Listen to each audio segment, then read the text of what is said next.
আচ্ছা, দেখো recording option গেছে। আচ্ছা, আজকে আমাদের যে চ্যাপ্টারটা, সেই চ্যাপ্টারটার নামটা হলো তোমরা ষষ্ঠ অধ্যায়, এটা বায়োলজি ষষ্ঠ অধ্যায়, মানব শরীরতত্ত্ব, বজ্র ও নিষ্কাশন। ঠিক আছে? তো প্রাণীদেহে যে আমরা যে পরিপাক হয়, ঠিক আছে, পরিপাক মানে কি? সরল খাদ্য, মানে সরি, জটিল খাদ্যটা সরল খাদ্যে রূপান্তরিত হবে। তো ওই সরল খাদ্যে রূপান্তরিত হওয়ার সময় কিছু পদার্থ উৎপন্ন হয়, মানে কিছু পদার্থ উৎপন্ন হয় যেগুলো আমার শরীর চায় না, মানে ওগুলো আমার শরীরের জন্য ঠিক না। তো ওগুলাকে আমার কি করতে হবে? তোমার নিষ্কাশন করতে হবে, শরীরের বাইরে বের করে দিতে হবে, নতুবা তোমার অন্য একটা ব্যবস্থা নিতে হবে। তো ওই যে যে বিপাকটা মানে পরিপাকটা হয় বা বিপাক হয়, ওইটার কারণে রক্তের সাথে তোমার এই যে বজ্র পদার্থগুলা কি হয়ে যেতে পারে? মিশে যেতে পারে। তো মিশে যাওয়ার কারণে কি হয়? রক্তটা দূষিত থাকতে পারে। তো প্রতি মুহূর্তে আমাকে রক্তটাকে পরিশুদ্ধ করা লাগতেছে, মানে রক্তটাকে আমার পরিষ্কার করা লাগতেছে, অথবা ছাঁকা লাগতেছে। এই ছাঁকনের কাজটাকেই বলা হয় রেচন। ওকে। তো এটা হলো তোমার, ধরো প্রাণীদেহে বিপাকের ফলে সৃষ্ট নাইট্রোজেন ঘটিত বজ্র পদার্থ যে প্রক্রিয়ায় দেহ থেকে দ্রুত এবং নিয়মিত নিষ্কাশিত হয় তাকে কি বলা হয়? রেচন বলা হয়। এটা তোমার নিয়মিত একটা কি হবে? নিষ্কাশিত হবে।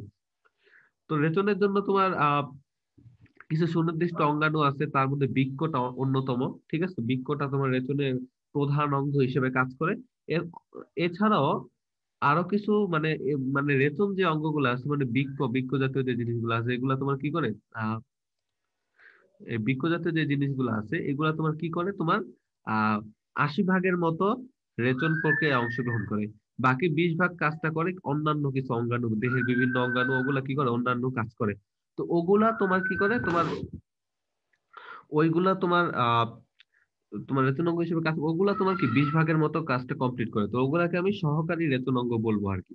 তো দেখো, আমি এই যে রেচনের প্রধান অঙ্গ যেটা, সেই অঙ্গটার নাম হলো কি? বৃক্ক। তো আমরা এই বৃক্কের গঠনটা দেখবো। দেখো, রেচনের আরো কিছু জিনিস আছে। তো আমরা দেখো আহ আহ, যে বৃক্কের আমরা খেয়াল করে যে আমাদের বৃক্ক থাকবে দুইটা। আমাদের দেহে দুইটা বৃক্ক থাকে, এটা রেচন অঙ্গ হিসেবে কাজ করে। ইউরেটর থাকে, তারপর তোমাদের ইউরিনের থলি থাকে, ইউরিনের নালী থাকে, এগুলা এগুলা কি পুরাটাই রেচন অঙ্গ হিসেবে কাজ করে। ঠিক আছে?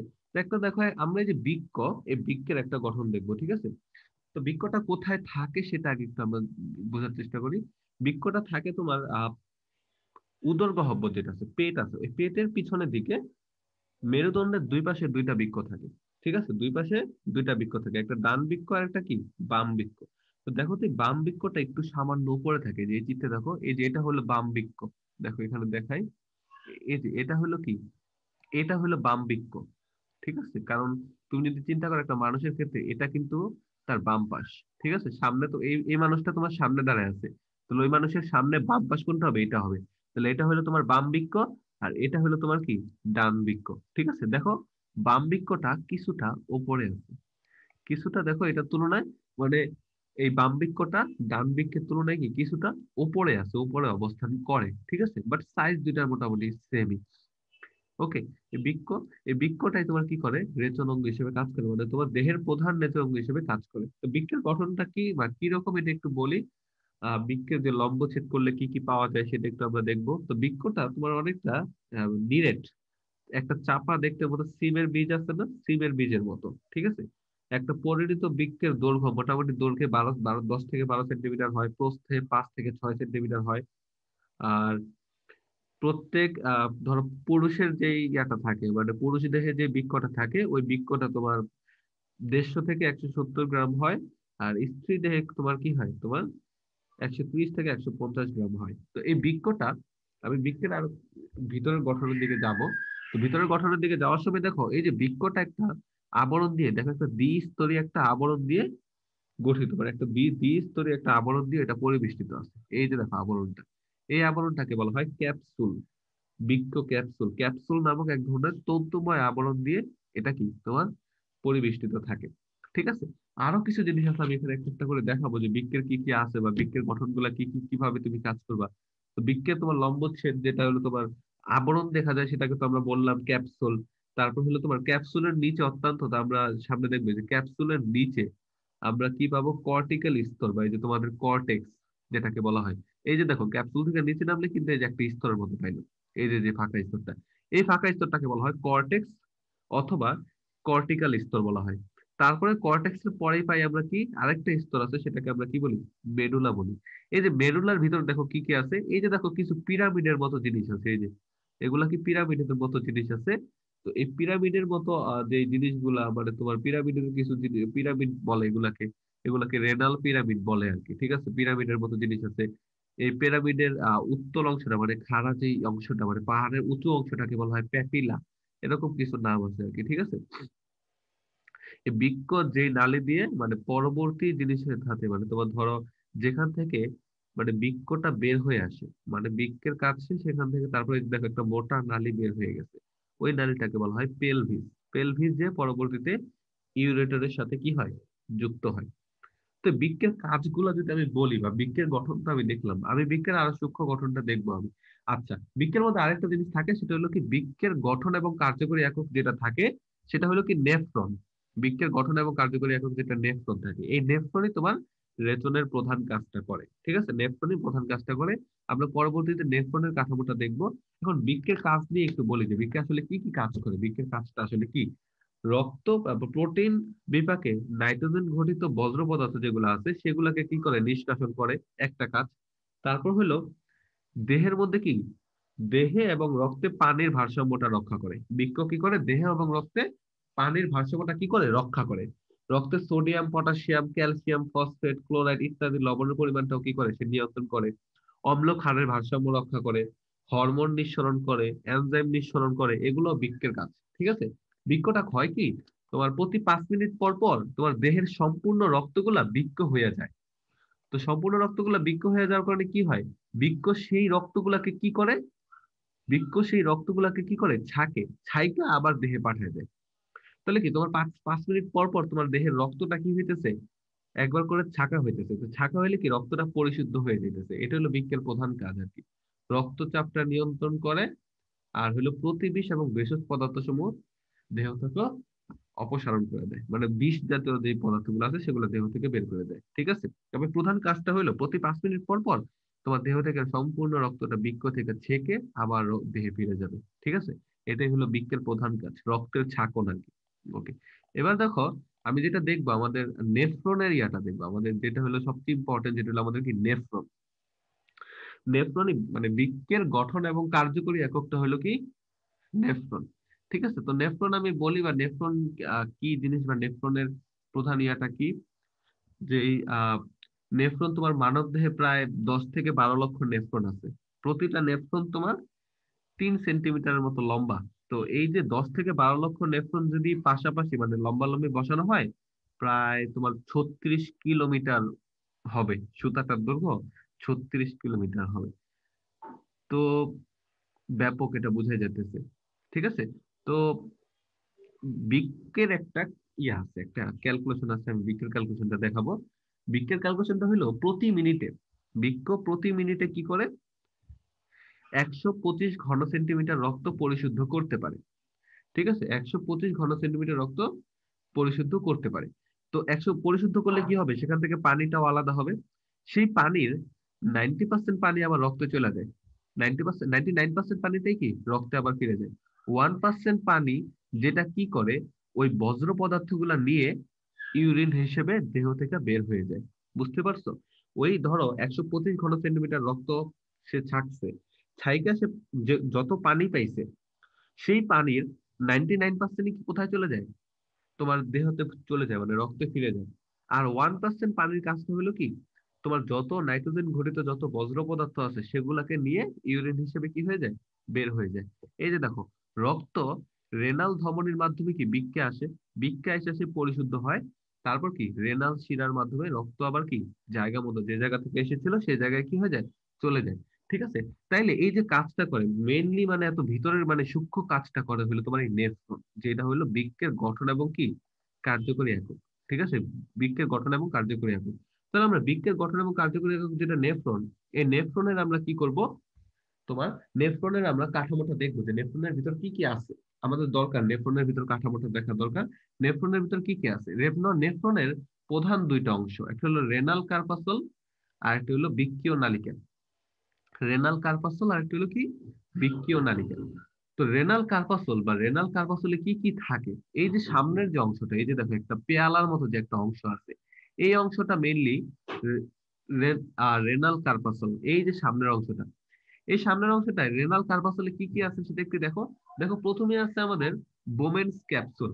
এটা আমি একটু সূক্ষ্মভাবে এঁকে তোমাদের দেখাবো। এই যে জিনিসটা, এই যে জিনিসটা যেটা একটু দেখো, তোমার একটা মানে একটা মনে হচ্ছে একটা গ্লাসের মতো যে ধইরা রাখছে, এটাকে বলা হয় বোমেন্স ক্যাপসুল। তো দেখো বোমেন্স ক্যাপসুল, বোমেন্স ক্যাপসুল একটা কি দ্বি স্তরী, একটা দেখো দুইটা স্তর, এই যে একটা স্তর, এটা একটা স্তর, এই যে দেখো ভিতরে আরেকটা স্তর, এই যে এটা হলো ভিতরের স্তর, আর এটা হলো কি বাইরের স্তর। দুইটা স্তর, এখানে দুইটা স্তর। তো এইটা মানে ভিতরের স্তরটাকে বলা হয় ভিসেরাল। ভিসেরাল বলা হয়, ভিতরের স্তরটাকে বলা হয় ভিসেরাল। আর বাইরের স্তরটাকে বলা হয়, তোমার বাইরের স্তরটাকে বলা হয় প্যারাইটাল। এই যে দুইটা স্তর, মানে দেখো ভিতরেরটা হলো ভিসেরাল আর বাইরেরটা হলো কি প্যারাইটাল। এই যে দুইটা স্তর নিয়ে তোমার কি এই বোমেন্স ক্যাপসুলটা গঠিত। মাঝখানে দেখো একটা ফাঁকা জায়গা আছে না, এই যে ভিসেরাল আর প্যারাইটালের মধ্যে এই ফাঁকা জায়গাটাকে বলা হয় ক্যাপসুলার স্পেস। এটার অনেক কাজ আছে, ক্যাপসুলার স্পেসের অনেক কাজ আছে। তাহলে তিনটা জিনিস আমরা বললাম, ভিতরের স্তরটাকে বলা হয় ভিসেরাল, বাইরের স্তরটাকে বলা হয় প্যারাইটাল, আর মাঝখানে যে ফাঁকা স্থানটা আছে, সংকীর্ণ যে গহ্বরটা আছে, সেই গহ্বরটাকে বলা হয় ক্যাপসুলার স্পেস বলা হয়। বুঝতে পারছো? ক্যাপসুলার স্পেস বলা হয়। ওকে। এই যে যে পেয়ালার মতো অংশটা বা তোমার যে গ্লাসের মতো অংশটা, সেটা কিন্তু দেখো এই যে কৌশিক জালিকাময় একটা, এই যে দেখো কি ঘন ঘন কৌশিক জালিকাময় একটা জিনিসকে সেটাকে সেটাকে হোল্ড করে রাখছে, ধরে রাখছে। এই যে দেখো এই যে যেগুলা, এগুলাকে বলা হয় গ্লোমেরুলাস। এগুলা অনেকগুলা কৌশিক জালিকা নিয়ে গঠিত। তো এই কৌশিক জালিকাগুলো কিভাবে হয় একটু দেখো। তোমার আহ কৌশিক জালিকাগুলো তোমার এটা কি, তোমার হলো এটা একটি তোমার ইয়া থেকে, রেনাল ধমনী থেকে একটা এফারেন্ট ধমনী। রেনাল ধমনী হলো মহাধমনী, ওই ধমনী থেকে এফারেন্ট ধমনীটা এই বোমেন্স ক্যাপসুলে প্রবেশ করে। তারপর এই ধমনীটা অনেকগুলা 50 থেকে 60টা কৌশিক জালিকায় বিভক্ত। এই যে দেখো ভাগ ভাগ, এখানে তিনটা ভাগ দেখা যাইতেছে, কিন্তু এরকম 50 থেকে 60টা ভাগ থাকে। এফারেন্ট ধমনীটা 50 থেকে 60টা কৌশিক জালিকায় বিভক্ত হয়, গ্লোমেরুলাসে অবস্থান করে। তারপরে একটা ইফারেন্ট ধমনী হিসেবে কি হয়ে যায়, বের হয়ে যায়। এটাই হলো কি গ্লোমেরুলাসের ইয়া। তো এটা হলো তোমার, এটার কাজটা কি? এটা হলো তোমার কি করে, প্রাথমিকভাবে যখন রক্তটা আসে, বৃক্কের মধ্যে যখন প্রাথমিকভাবে রক্তটা আসে, এই গ্লোমেরুলাস কি করে ওই রক্তটাকে প্রাথমিকভাবে ছেঁকে নেয়। প্রাথমিকভাবে ছেঁকে নেওয়ার পর একটা দ্রবণ সৃষ্টি হয়, ওই দ্রবণটাকে বলা হয় গ্লোমেরুলার ফিল্ট্রেট। গ্লোমেরুলার ফিল্ট্রেট বলা হয়। ওই গ্লোমেরুলার ফিল্ট্রেট উৎপাদনের কাজটাই করে কে, গ্লোমেরুলাস। ঠিক আছে, আমি দেখাবো, আমি প্রক্রিয়া আছে ওগুলো দেখাবো। আচ্ছা, এরপর আমাদের শেষ, আমাদের রেনাল কার্পাসল শেষ। এবার হলো বৃক্কীয় নালিকায় কি কি পাওয়া যায়। এই যে দেখো গ্লোমেরুলাস থেকে বা তোমার যেটা হলো বোমেন্স ক্যাপসুলের, এই যে দেখো দুইটা পেয়ালা, এই যে এটা একটা পেয়ালা, এই ডান পাশে একটা পেয়ালা, এই দুইটা পেয়ালা দেখো একটা নালিকার মধ্যে গেছে।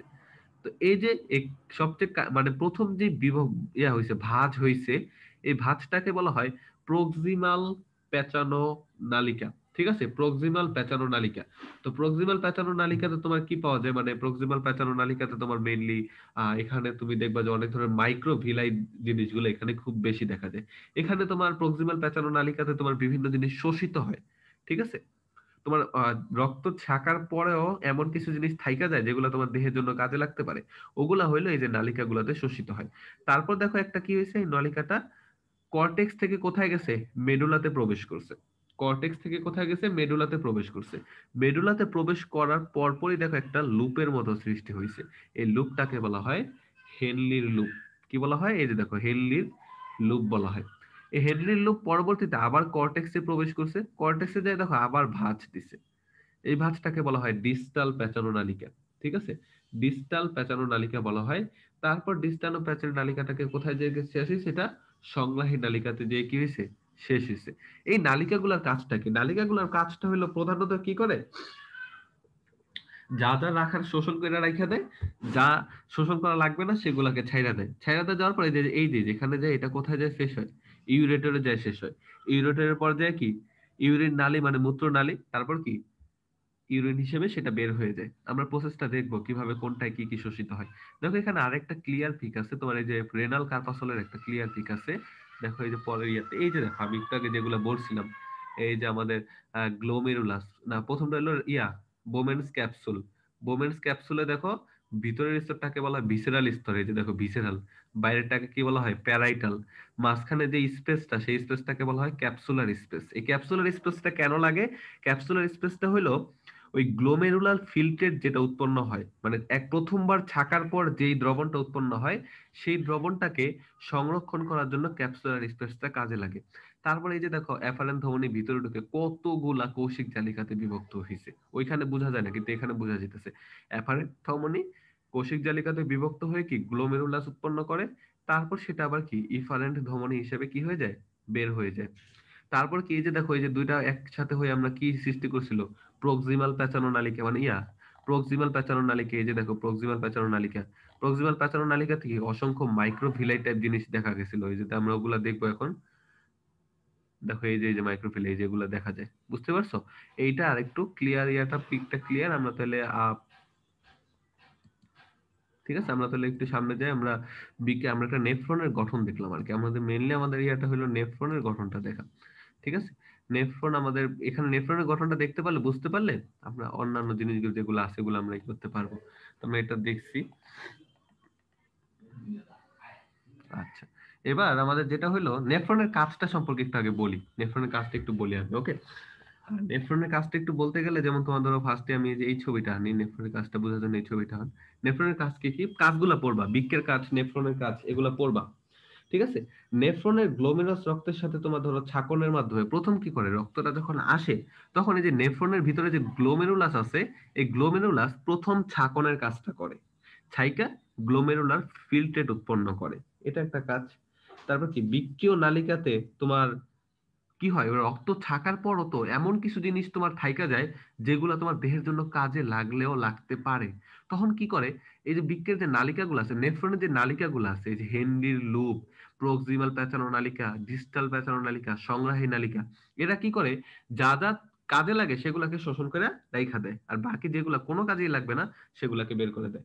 ঠিক আছে, এটা আরেকটা কাজ নেফ্রনের। তারপর কি বৃক্ক নালিকা পূর্ণ শোষণ করে। এগুলো শোষণ শোষণ ক্ষমতাও কি বাড়ার কমার কাজটা নির্ণয় করে হরমোন। হরমোন তোমার ধরো কোন একটা হরমোন তোমার এই পুরো কাজটা কি করতে পারে, নিয়ন্ত্রণ করতে পারে, যে কতটুকু তোমার শোষণ হবে, কতটুকু শোষণ হবে না, এগুলা হইতে পারে। তারপরে কি তোমার এই যে বিভিন্ন যে ফসফেট টসফেট যা আছে, যেগুলো নাইট্রোজেন ঘটিত, ইউরিয়া টিউরিয়া ইউরিন টাইপ জিনিস, এগুলো তোমার কি করবে, ইউরিন হিসেবে দেহ থেকে কি করে দিবে, বের করে দিবে। তারপরে এগুলা কাজ করে কি করবে, তোমার এই যে দেখো তোমার অ্যাসিডিক জিনিস বের করে দিবে, ক্ষারীয় জিনিস বের করে দিবে। এগুলা বের করে দিয়ে কি করবে, দেহের পিএইচ এর ভারসাম্যটা কি করবে, রক্ষা করবে। নেফ্রনের কাজ এটা। আচ্ছা, রেচনের শরীরবৃত্তীয়, মানে রেচনটা কিভাবে হয় আমরা এবার এটা দেখবো। রেচনের শরীরবৃত্তীয় আমরা এটা একটু আমরা করতে পারি। রেচনের শরীরবৃত্তটা আমরা একটু আলোচনা করব, ঠিক আছে? রেচনের শরীরবৃত্তটা আমরা আলোচনা করবো একটা ছবি দিয়ে। এই যে দেখো আমরা রেচনের শরীরবৃত্তটা আমরা প্রথমে যে আহ আলোচনা করব সেটা হলো তোমার, আমরা থেকে আলোচনা করি। আমরা ওই নেফ্রনের চিত্রটা থেকে আলোচনা করবো। ওই চিত্রটা আমাদের দরকার। নেফ্রনের চিত্রটা কিন্তু খুব ইম্পর্টেন্ট পরীক্ষার জন্য।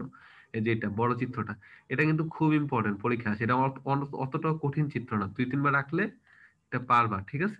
নেফ্রনের চিত্রটা খুব ইম্পর্টেন্ট পরীক্ষার জন্য। তো নেফ্রনের চিত্র দিয়ে আমি রেচনের পুরো প্রক্রিয়াটা আমি দেখাবো।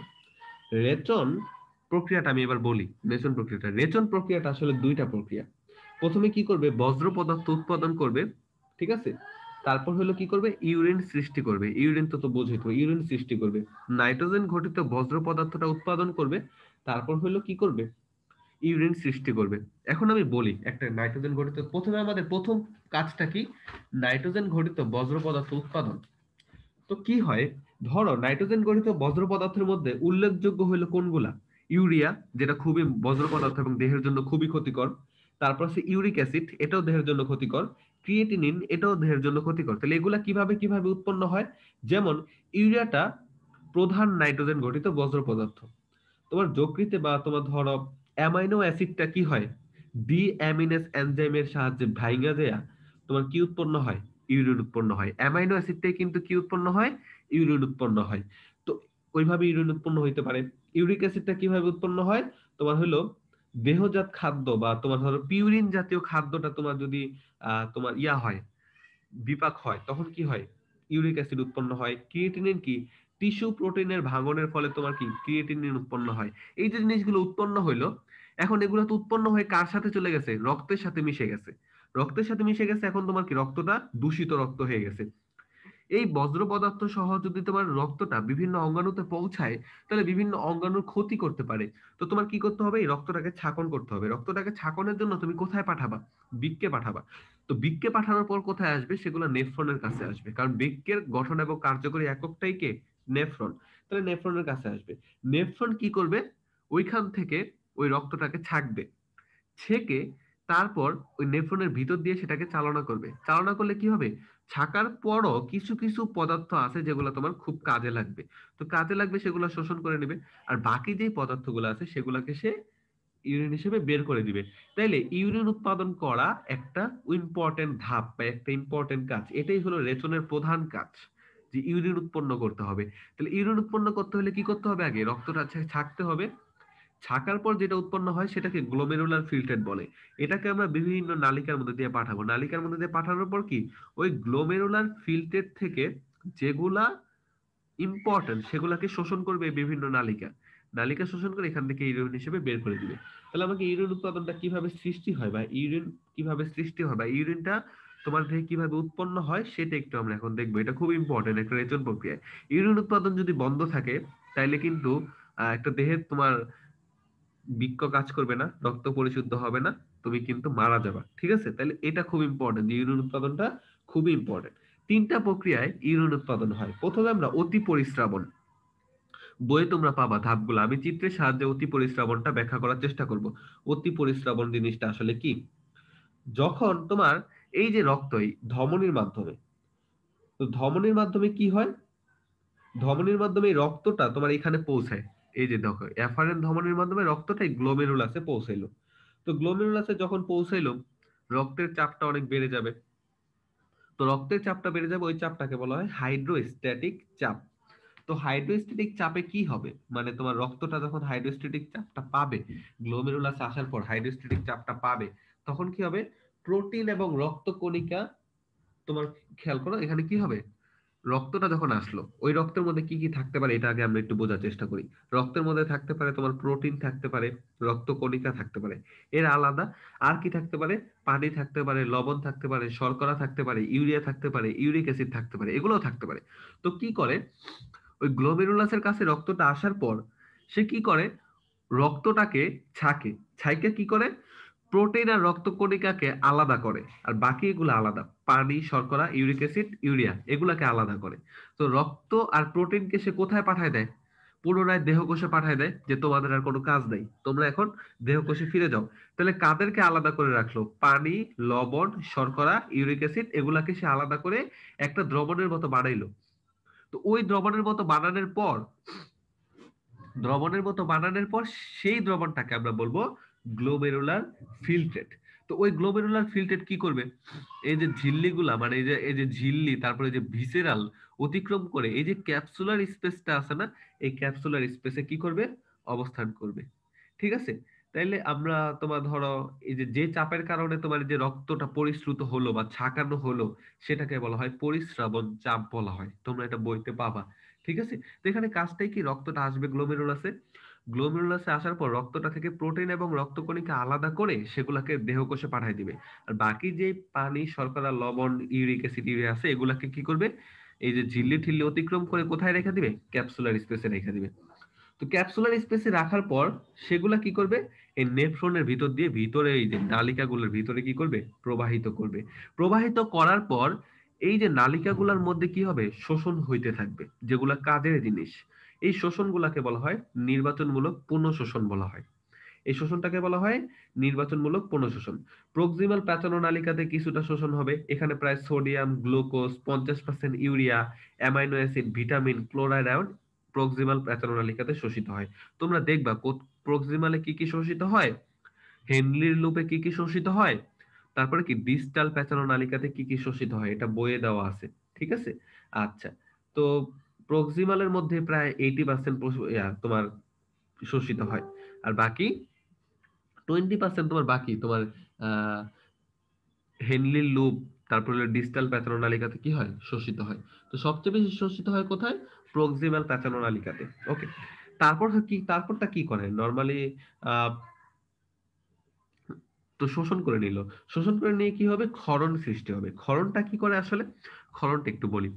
ক্ষরণটা হলো তোমার এই যে প্রক্সিমাল প্যাথোনালিকার কৌশিক জালিকা থেকে কিছু তোমার ধরো অবাঞ্ছিত বস্তু আছে, ঠিক আছে? অবাঞ্ছিত বস্তু মানে কি? যেগুলো তোমার দেহের জন্য কোনো কাজে লাগবে না, এগুলাকে সে তাড়াতাড়ি এই নালিকা দিয়ে বাহন করে কোথায় নিয়ে আসবে? সংগ্রহ নালিকা দিয়ে এখান দিয়ে কি করে দিবে? বের করে দিবে, মানে ক্ষরণ করে দিবে। ক্ষরণ করে দেওয়ার পর সেগুলা কি হবে তোমার?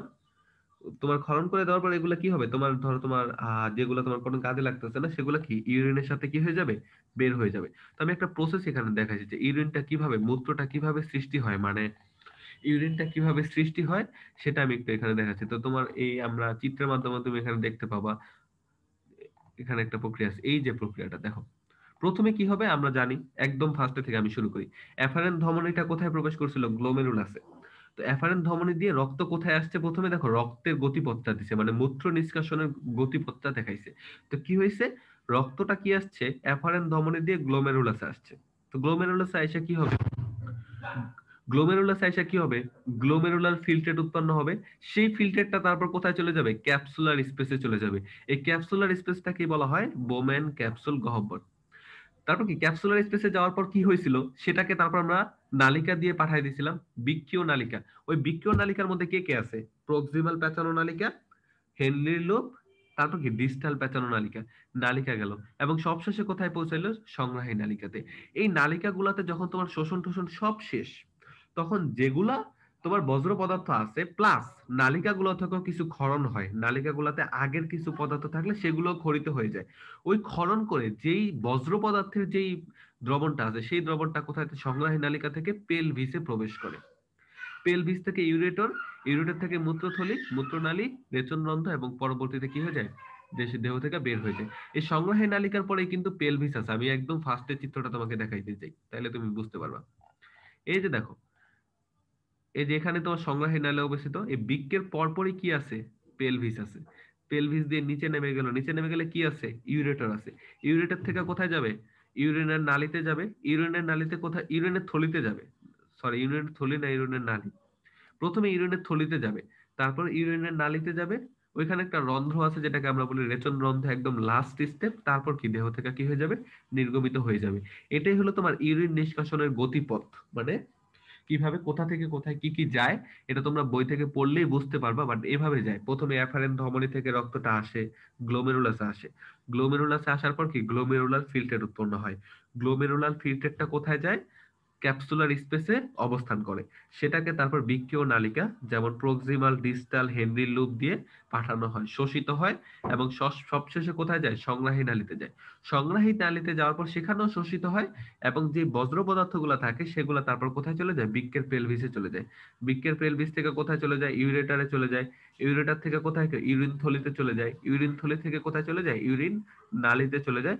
সবশেষে রিচন রন্ধ্র দিয়ে নির্গমিত হয়ে যায়। ঠিক আছে? আচ্ছা, আমরা একটা ইউরিনের পরিমাণ, একটা নরমাল একটা ইউরিনের একটা অ্যাপ্রক্সিমেট পরিমাণটা যদি আমরা বলি, ইউরিন কতটুকু থাকে, মানে কতটুকু দৈনিক কতটুকু ইউরিন উৎপন্ন হওয়া জরুরি? 1500 মিলিলিটার ইউরিন অপসারণ করে একদম দেহ। যদি তোমার ঘামের পরিমাণ বেশি থাকে তখন ইউরিনের পরিমাণটা কি হয়? কমতে পারে। আবার যদি তুমি বেশি বেশি পানি খাও তাহলে তোমার ইউরিনটা কি হইতে পারে? বাড়তে পারে। তো আমরা এই ইউরিনের যদি তোমার ধরো নির্গমনের হার বা বাড়ে বা কমে, তখন তোমার দেহ কিন্তু অনেক ধরনের প্রবলেম দেখা দিতে পারে।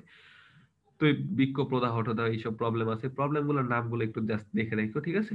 তো আমরা ইউরিনের উপাদান, হ্যাঁ ইউরিন উপাদানগুলো এখান থেকে দেখো। ইউরিনে কি কি উপাদান থাকবে? অবশ্যই ইউরিনে তোমার যেই বাজে যে পদার্থগুলো সেগুলো, তোমার দেহের যত বাজে পদার্থগুলো আছে ওগুলো ইউরিনের মধ্যে থাকবে, ঠিক আছে? ইউরিনেরটা দেখতে মানে বর্ণটা অনেকটা খড় বর্ণের। তো ওই বর্ণটা কিসের খড় বর্ণের? কারণটা কি? ইউরোক্রোম। এর পিএইচটা কত? 6.5। আপেক্ষিক গুরুত্বটাও দেখে, এগুলো একটু পরিমাণ দাগায় দাগায় একটু পড়ো এখান থেকে তোমরা। এখানে একটা চার্ট দেওয়া আছে যে ইউরিনে কি কি পরিমাণ দেওয়া আছে, এগুলো পড়ার চেষ্টা করবা যে কোনটা কত পরিমাণ দেওয়া আছে, এখান থেকে নৈমিত্তিক আসে। আচ্ছা, এবার বৃক্কের একটা ভূমিকা আছে। আমরা বৃক্কের ভূমিকাটা দিয়ে আজকের ক্লাসটা আমি শেষ করব। দুইটা ভূমিকা আছে বৃক্ক, তোমার কি করে? এই দুইটা ভূমিকা পড়বা, পরীক্ষায় আসে। রেচনে কি করে? বৃক্কের ভূমিকা আছে। আর একটা হলো অসমো রেগুলেশনে বৃক্কের ভূমিকা আছে। অসমো রেগুলেশন আমি দেখব। রেচন কি? বজ্র পদার্থ উৎপন্ন করা এবং দেহ থেকে সেটা কি করে দেওয়া, বের করে দেওয়া। আর হলো অসমোরেগুলেশনটা কি, পানি এবং আয়নের ভারসাম্যটা কি করা, রক্ষা করা। রেচন এবং মৃত্যুর ভূমিকা তুমি এতক্ষণ পর্যন্ত যা বললাম সেগুলোই রেচনের ভূমিকা। তোমার নাইট্রোজেন ঘটিত পদার্থ সেগুলো ক্ষতিকর যে রাসায়নিক পদার্থগুলো আছে, যেমন ইউরিয়া, অ্যামোনিয়া, খনিজ আয়ন, পানি, ড্রাগ, এগুলা তোমার কি ক্ষতিকর রাসায়নিক পদার্থ আছে, এগুলা কি তোমার বের করে দিবে। মানুষের যে বৃক্ক দুইটা আছে এটা কৌশিক জালিকা মানে রক্ত জালিকা সমৃদ্ধ। ঠিক আছে, তো কি হয়, প্রতি 5 মিনিট পর পর রক্তটা বৃক্কে আসে, পরিশুদ্ধ হয়, আবার দেহের ভিতর চলে যায়। ঠিক আছে, এই কারণে বজ্র পদার্থ রক্তে জমে থাকা শরীরে কোনো ব্যাঘাত সৃষ্টি করতে পারে না। মানে 5 মিনিট পর পর তোমার রক্তটা পরিশুদ্ধ হইতেছে, তাহলে তোমার রক্ত তো কোনো প্রবলেম থাকার কথা না। যদি বৃক্ক কাজটা ঠিক মতো না করতে পারে, তখনই বলা হয় যে তোমার কিডনিতে সমস্যা আছে বা বৃক্কের সমস্যা আছে। ঠিক আছে, তখন তোমার রক্তটা পরিশুদ্ধ হয় না। এর জন্য কি দেহের বিভিন্ন জায়গায় তোমার প্রবলেম দেখা দিতে পারে। তো কি করে, দেহ থেকে মানে দেহকোষ থেকে রক্তটা বৃক্কে আনার কাজটা করে কে, রেনাল ধমনী। আর বৃক্ক থেকে ছাকার পর রক্তটা নিয়ে যাওয়ার কাজটা করে কে, রেনাল শিরা। এখানে লেখা আছে, একটু দেখো, রেনাল ধমনী বৃক্কে বহন করে, আর রেনাল শিরা বৃক্ক থেকে রক্ত বহন করে নিয়ে যায়। এই বৃক্কের মধ্যে যে নেফ্রন আছে, নেফ্রনটাই তোমার মেইন কাজটা করে। এখানে নেফ্রনের কাজটা তোমার ইউরিন উৎপাদন করে, বিপাকীয় বজ্র পদার্থ কি করে, নিষ্কাশন করে। ঠিক আছে, তারপরে নেফ্রনের বিভিন্ন নালিকাতে তোমার তোমার যে বিভিন্ন প্রয়োজনীয় যেই জিনিসগুলো আছে সেগুলাকে কি করে, শোষণ করে। তোমার এখানে তোমার হলো যেই প্রতিবিষ ওষুধ টাইপের জিনিসগুলো আছে সেগুলো তোমার দেহ থেকে বের করে দেয়, ক্ষতিকর পদার্থগুলো বের করে দেয়। এই যে যে কথাগুলো এতক্ষণ ধরে বললাম, এই কথাগুলো এখানে বলছে যে রেচনের ভূমিকা।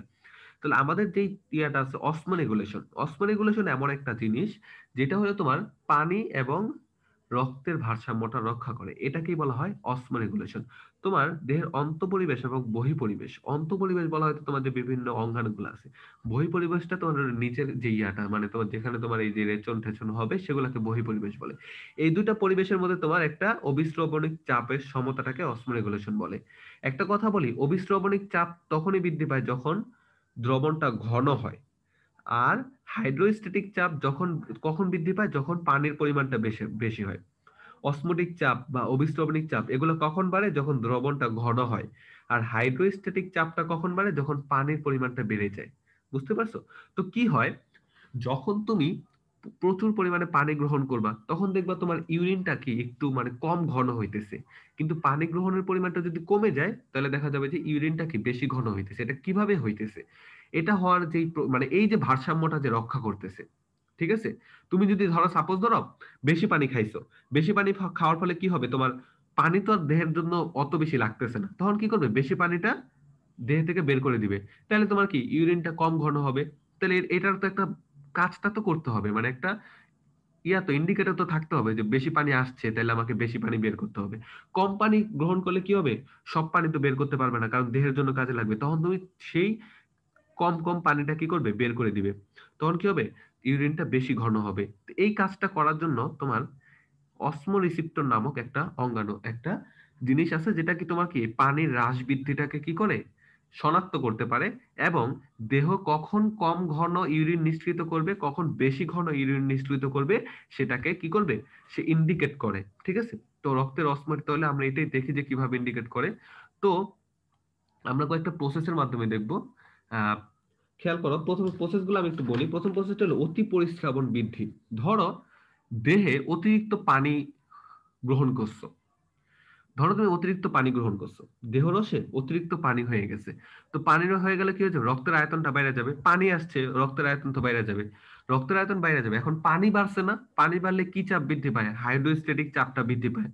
হাইড্রোস্ট্যাটিক চাপটা বৃদ্ধি পাইলে আমরা ওই যে গ্লোমেরুলাসে রক্ত আসার পর হাইড্রোস্ট্যাটিক চাপের কারণেই কিন্তু গ্লোমেরুলার ফিল্ট্রেট উৎপন্ন হয়েছিল।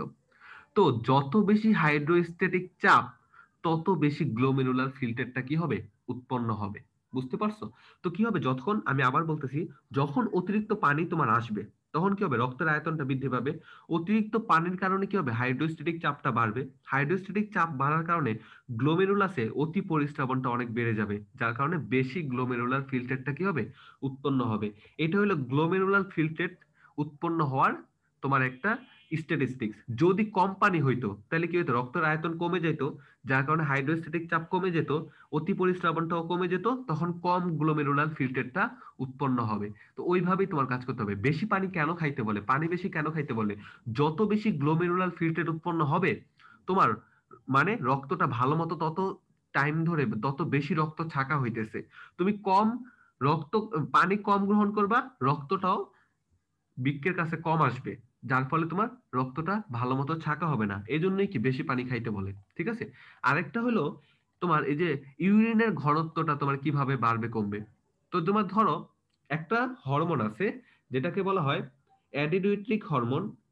অ্যাডিনোইট্রিক হরমোনের আরেকটা নাম আছে এডিএইচ হরমোন বলা হয় এটাকে, অ্যাডিনোইট্রিক হরমোন। এটার আরেকটা নাম আছে ভ্যাসোপ্রোটিন বলা হয়। এই হরমোনটা তোমার একটা করে মানে ক্ষরণটা, মানে তোমার ধরো সাপোজ ধরো এটা, এই হরমোনটা নিয়ন্ত্রণ করে ওই যে নালিকাগুলো আছে না, নালিকাগুলা কি করে, শোষণ করে। এই যে প্রক্সিমাল প্রক্সিমাল প্যাচানো নালিকা, ডিস্টাল প্যাচানো নালিকা, হেনরিন লুপ, এরা কিন্তু শোষণ করে। শোষণ করে কি, যেগুলো প্রয়োজনীয়, এরা কিন্তু পানিও শোষণ করে। তো এই এডিএইচ হরমোনটা তোমার ইন্ডিকেট করে দেয় যে ওই নালিকাগুলা কম পানি শোষণ করবে নাকি বেশি পানি শোষণ করবে। তো কি হয়, ধরো হঠাৎ করে পানি বেড়ে গেল, পানি বেড়ে গেছে, তুমি বেশি পানি খাইছো, বেশি পানি খাওয়ার কারণে কি হবে, এডিএইচ হরমোনটা কমে যায়। পানি যখন যত বেশি পানি গ্রহণ করবা, এডিএইচ হরমোনটা কমে যায়। এডিএইচ হরমোনটা কমে গেলে কি হবে, এই যে তোমার ডিসিটি মানে ডিস্টাল প্যাচানো নালিকা আর সংগ্রাহী নালিকার ভেদ্যতা কি হয়ে যায়, কমে যায়। ভেদ্যতা কমে যাওয়ার কারণে কি হয়, ওরা আর বেশি পানি শোষণ করতে পারে না। বুঝতে পারছো, এডিএইচ হরমোন এর ক্ষরণ কমে যাওয়ার কারণে তোমার ওই ডিস্টাল প্যাচানো নালিকা সংগ্রাহী নালিকার ভেদ্যতাটা কি হয়ে যায়, কমে যায়। ভেদ্যতাটা কমে যাওয়ার কারণে কি হয়, পানিটা বেশি শোষণ করতে পারে না। পানি বেশি শোষণ করতে না পারলে সেটা কি নালিকা দিয়ে বের হয়ে যাবে, তাহলে কি বজ্র পদার্থের সাথে পানিটা বেশি বের হয়ে যাবে, তাহলে কি ইউরিনটা তো বেশি তরল হয়ে যায়, মানে কম ঘন হয়ে যায়। আবারও বলতেছি, যখন তোমার পানিটা বেশি খাও, পানিটা যখন দেহের ভিতর বেশি থাকে, তখন কি হয়, এডিএইচ হরমোনটা কমে যায়। এডিএইচ হরমোনটা কমে যাওয়ার কারণে কি হবে, ওই ডিস্টাল প্যাচানো নালিকা আর সংগ্রাহী নালিকার ভেদ্যতাটা কমে যায়। ভেদ্যতা কমে গেলে মানে কি, সে শোষণ করতে পারবে না, তাহলে পানি শোষণ করতে পারে না, তাহলে পানিটা কি হয়ে যায়, সে বজ্র পদার্থের সাথে বের করে দেয়। তাহলে বজ্র পদার্থের যে ইউরিনটা বের হইলো, সেই ইউরিনটা তোমার কি থাকে, কম ঘন থাকে। এই যে এভাবে দেখো, তাহলে পানি বেশি খাইলে তোমার ইউরিনটা কি হইলো, কম ঘন হইলো। এবার উল্টা হয়, যখন তুমি পানি খাইতেছো না, অনেকক্ষণ ধরে পানি খাইতেছো না, পানি তোমার বেশি নাই, তখন কি হবে, পানির পরিমাণটা অনেক কমে যাবে। পানির পরিমাণটা অনেক কমে গেলে কি হবে, তোমার এডিএইচ হরমোনটা বেড়ে যাবে, তখন এটা বেড়ে যাবে। পানির পানির ক্ষরণ, পানির পরিমাণ কমে গেলে এডিএইচ হরমোনটা বেড়ে যাবে। তখন কি, এই ডিস্টাল প্যাচারো নালিকা আর সংগ্রাহী নালিকার ভেদ্যতাটা বেড়ে যাবে। ভেদ্যতাটা বেড়ে গেলে কি হবে, পানিটা ভালো সে শোষণ করতে পারবে, তখন কি পানি শোষণটাও কি হয়ে যাবে, বের হয়ে যাবে, বেড়ে যাবে। পানি শোষণটা বেড়ে গেলে কি হবে, পানিটা বেশি শোষণ করে নিতেছে, বের হইতেছে না, তাহলে কি বজ্র পদার্থের সাথে কম পানি যাইতেছে, তখন কি হবে, ইউরিনটা বেশি ঘন হইতেছে আর কি, এরকম আর কি। তাহলে দেখো, এই যে নিয়ন্ত্রণ করতেছে কে, এডিএইচ হরমোনটা, আমাদের এই অ্যাডোনিটিক হরমোনটা বা ভ্যাসোপ্রোপিন যেটা আছে, এটাই সবকিছু নিয়ন্ত্রণ করতেছে। তাইলে এই যে যে প্রক্রিয়াটা তোমার দেহে পানির একটা ভারসাম্য রক্ষা করলো, এই রক্ত এবং দেহের মধ্যে যে পানির ভারসাম্যটা রক্ষা করলো, এই রক্ষা করার প্রক্রিয়াটাকে বলা হয় অসমোরেগুলেশন। তাই এটা হলো কি, বৃক্ক এই কাজটা করছে, ঠিক আছে। তো রেচনে আমরা দেখলাম বজ্র পদার্থ উৎপাদন, বজ্র পদার্থ বের করে দেওয়া। আর অসমোরেগুলেশন হলো এমন একটা জিনিস যেটা হলো পানির ভারসাম্যটা রক্ষা করে, ঠিক আছে। তাহলে এই দুইটা কাজ করে বৃক্কের প্রধান কাজটা করে। তো আমরা আজকে বৃক্কের বিভিন্ন কাজ, বৃক্কের বিভিন্ন গঠন, এগুলো সম্পর্কে দেখলাম, ঠিক আছে, এগুলা দেখলাম। আর আমাদের বাকি যেটা আছে সেটা হলো এই বৃক্কের বিভিন্ন প্রবলেম। তোমরা কিডনির প্রবলেমের নাম শুনছো, এটা মানে অনেক পুরানো একটা সমস্যা। কিডনির সমস্যা অনেক পুরানো সমস্যা। কিডনি বিকল হয়ে যায়, কিডনি চেঞ্জ করা হয়, ঠিক আছে। তারপর কিডনির প্রবলেম হলে কি ধরনের চিকিৎসা নেওয়া হয়, এগুলো খুব ইম্পর্টেন্ট। হরমোনাল ক্রিয়া, এই সেই রক্তে সোডিয়ামের মাত্রা নিয়ন্ত্রণ, ঘনত্ব নিয়ন্ত্রণ, এগুলো আমরা অলরেডি পড়ছি, এগুলো আবার পড়বো, ঠিক আছে। এই অধ্যায়টার নেক্সট পার্টে আমাদের প্রবলেম গুলা দেখবো, যে আমাদের কিডনিতে কি কি প্রবলেম হয়, এই প্রবলেম গুলো নিয়ে আমরা আলোচনা করব, ঠিক আছে। তাহলে আজকের ক্লাসে যদি কোনো কোশ্চেন না থাকে, তাহলে আমি ক্লাসটা শেষ করবো এখানে।